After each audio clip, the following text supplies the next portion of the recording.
আজকের ভিডিওতে দৈনন্দিন জীবনে স্ট্রেস ম্যানেজমেন্টের কিছু কার্যকর কৌশল শেয়ার করব এবং আশা করি এই কৌশলগুলো ফলো করলে আপনাদের উপকারে আসবে।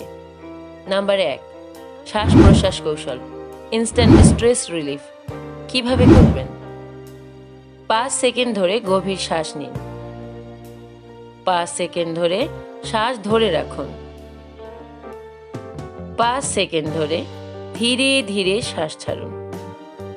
এটি মনের চাপ কমিয়ে মুহূর্তেই শান্তি এনে দেবে। Number 2, brain dump method. মন থেকে স্ট্রেস বের করুন। কিভাবে করবেন? একটা খাতা বা মোবাইল নোট খুলুন।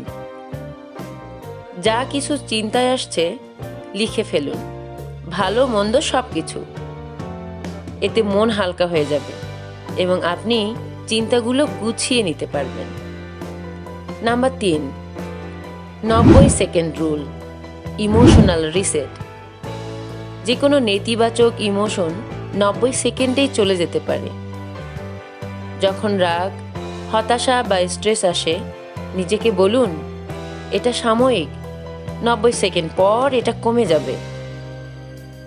এই মাইন্ডসেট আপনাকে স্ট্রেস কাটিয়ে উঠতে সাহায্য করবে। নাম্বার 4, প্রাকৃতিক আলো ও হাঁটাহাঁটি, সানলাইট থেরাপি। সকালবেলা 10 থেকে 15 মিনিট রোদের আলো নিন এবং খালি পায়ে হাঁটুন। এতে হ্যাপিনেস হরমোন বাড়ে, যা স্ট্রেস কমায়। Number 5, digital stress avoidance. অতিরিক্ত স্ক্রিন টাইম মানসিক চাপ বাড়ায়, তাই এই রুল অনুসরণ করুন।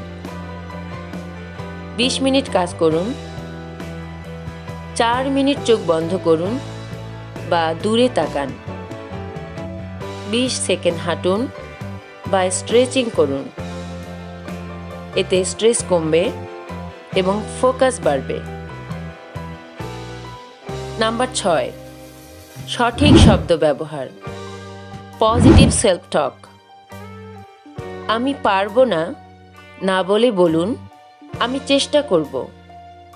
সব নষ্ট হয়ে গেছে না বলে বলুন, নতুন কিছু করার সুযোগ পেলাম।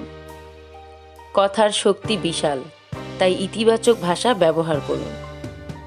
নাম্বার 7, রাতে 10 মিনিট গ্র্যাটিটিউড জার্নাল লিখুন। ঘুমানোর আগে 3টি ভালো জিনিস লিখুন যা আজ ঘটেছে। এতে মন প্রশান্ত থাকবে ও স্ট্রেস কমবে। নাম্বার 8, নিজের কষ্টের কথাগুলো প্রার্থনায় মহান রবকে জানান, তবে খেয়াল রাখবেন আবেদন যেন আবেদনময় হয়। এতক্ষণ যে কৌশলগুলো সম্পর্কে বললাম, তার মধ্যে কোন কৌশলটি আপনার বেশি ভালো লেগেছে তা অবশ্যই কমেন্ট করে জানাবেন।